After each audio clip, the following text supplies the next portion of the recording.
بسم اللہ الرحمن الرحیم۔ السلام علیکم ورحمۃ اللہ وبرکاتہ۔ آج ایک میرے پاس بہت اہم سوال آیا۔ وہ سوال یہ ہے کہ زنا کیا ہے اور اس کے نقصانات کیا ہیں۔ سب سے پہلے یہ جاننا ہوگا زنا کا مطلب کیا ہے۔ زنا کا مطلب ہے کسی غیر سے اپنی شہوت مٹانا جو ہمارے لیے حلال نہ ہو، یعنی کہ بیوی نہ ہو۔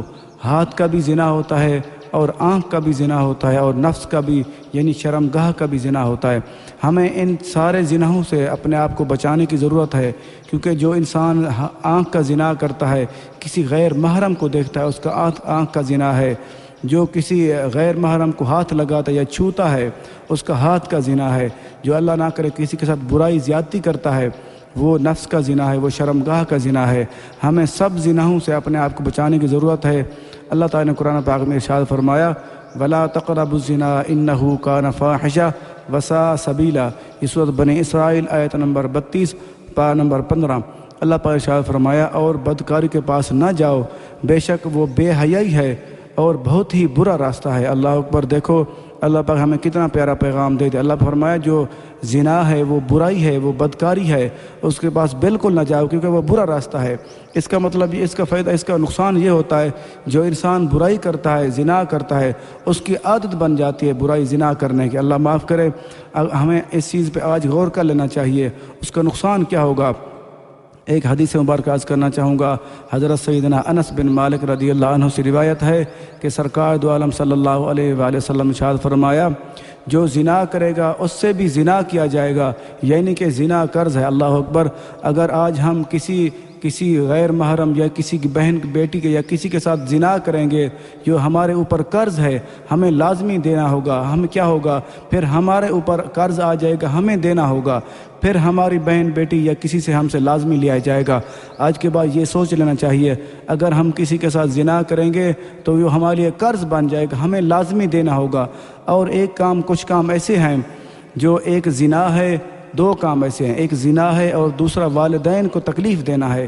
یہ کبھی بھی یہ دنیا میں لازمی ان کی سزا ملتی ہے، یہ کبھی ان کی سزا آخرت پہ نہیں چھوڑی جاتی، آخرت میں بھی لازمی ملتی ہے اور دنیا میں بھی لازمی ملتی ہے۔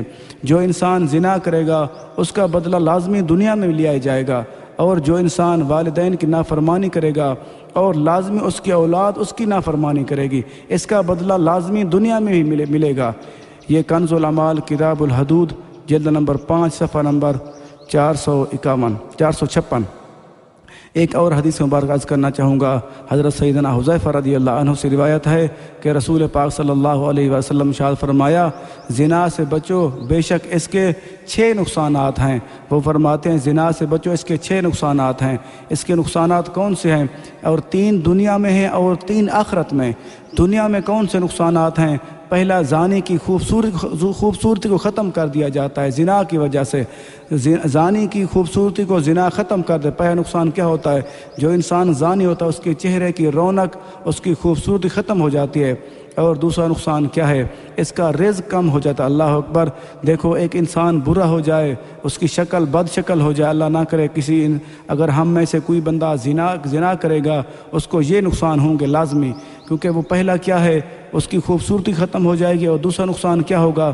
اس کا رزق کم ہو جائے گا، یعنی کہ بے برکتی ہو جائے گی، اور وہ غریب ہو جائے گا۔ تیسرا نقصان کیا ہے؟ مانگنے والا بن جائے گا، وہ مانگنے میں شرم محسوس نہیں کرے گا۔ اور آخرت کے 3 نقصانات ہیں۔ اس کا مطلب یہ ہوا کہ پہلا نقصان یہ ہوگا اس کی خوبصورتی ختم ہو جائے گی، دوسرا نقصان کیا ہوگا؟ اس کا رزق کم ہو جائے گا، اور تیسرا نقصان کیا ہوگا؟ وہ بھکاری بن جائے گا، بھیک مانگنے والا بن جائے گا، وہ بھیک مانگتے ہوئے شرم محسوس نہیں کرے گا۔ اور جو آخرت کے 3 نقصان ہیں، وہ 3 نقصان کون سے ہیں؟ وہ 3 نقصان ایسے ہیں، اللہ نہ کرے۔ سب سے پہلا نقصان کیا ہوگا؟ اللہ تعالیٰ کا اس پر غضب ہوگا، اللہ تعالیٰ ناراض ہوگا قیامت والے دن۔ اور دوسرا نقصان کیا ہوگا؟ برے طریقے سے اس کا حساب لیا جائے گا۔ اللہ اکبر۔ اس کا برے طریقے سے حساب لیا جائے، اس کا مطلب ہے تکلیف دے کے حساب لیا جائے گا۔ اور تیسرا نقصان کیا ہوگا؟ اس کو وہ جہنم میں رہے گا۔ اللہ اکبر۔ اللہ معاف کرے۔ اگر جو آخرت میں نقصان ہوں گے وہ بھی بہت سخت ہیں، اور جو دنیا میں بھی نقصان ہے، اس کا مطلب یہ ہوا سادہ اگر اس کا مطلب نکالیں تو اس کی دنیا بھی خراب ہے اور اس کی آخرت بھی خراب ہے۔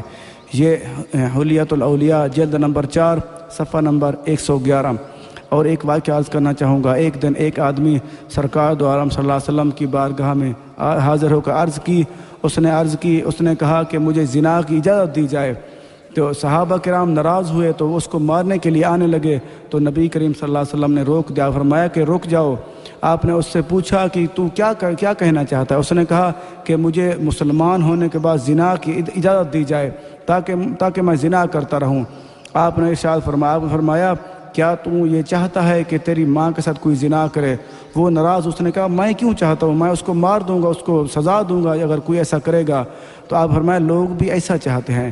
پھر آپ نے پوچھا کہ اگر کوئی تیری بیٹی کے ساتھ زنا کرے تو کیا چاہے گا؟ اس نے کہا نہیں، غصے ناراض ہوا، اس نے کہا میں اس کو مار دوں گا، اس کو قتل کروں گا۔ آپ فرمایا لوگ بھی ایسا چاہتے ہیں۔